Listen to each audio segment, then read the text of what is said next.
Annyeonghaseyo 여러분. Good day mga Lods. Ang tatalakayin natin ngayon ay negative sentences. Ito po siya. An at saka G, an, na, you. Negative sentences po ito mga Lods. Ang ibig sabihin sa English ay not or hindi or di.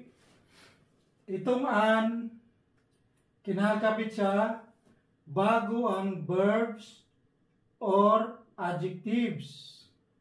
Ito namang G, anta, ay dinudugtong siya after adjectives or verbs.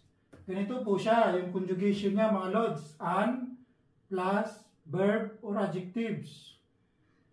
Ito yung G, anta naman, adjectives, verbs, plus G, anta or G, ana, you. Example of an mga Lods. Not.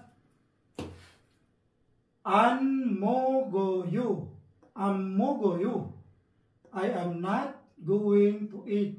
Hindi ako kakain. Example number 2. Chibi. An kayo. Chibi. An kayo. I am not going home. Hindi ako pupunta sa bahay. Okay? Example number 3.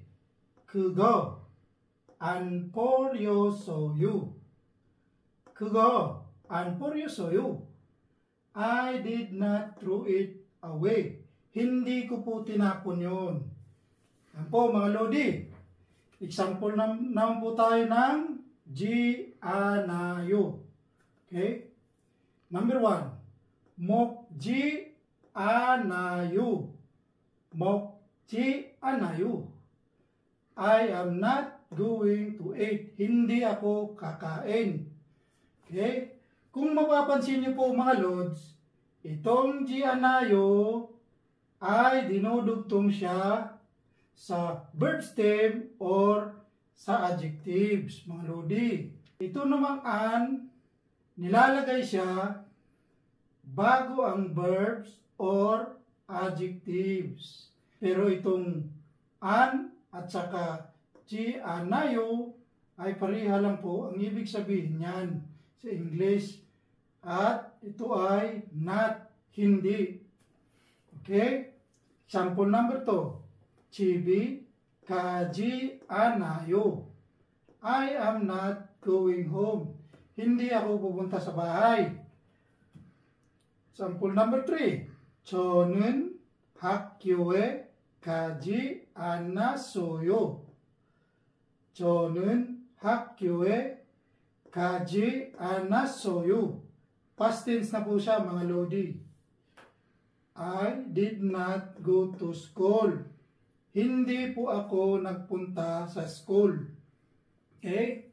Example number 4. 그거 버리지 않았어요. 그거 버리지 않았어요. I did not throw it away. Okay? Hindi ko po tinapon yun. Okay?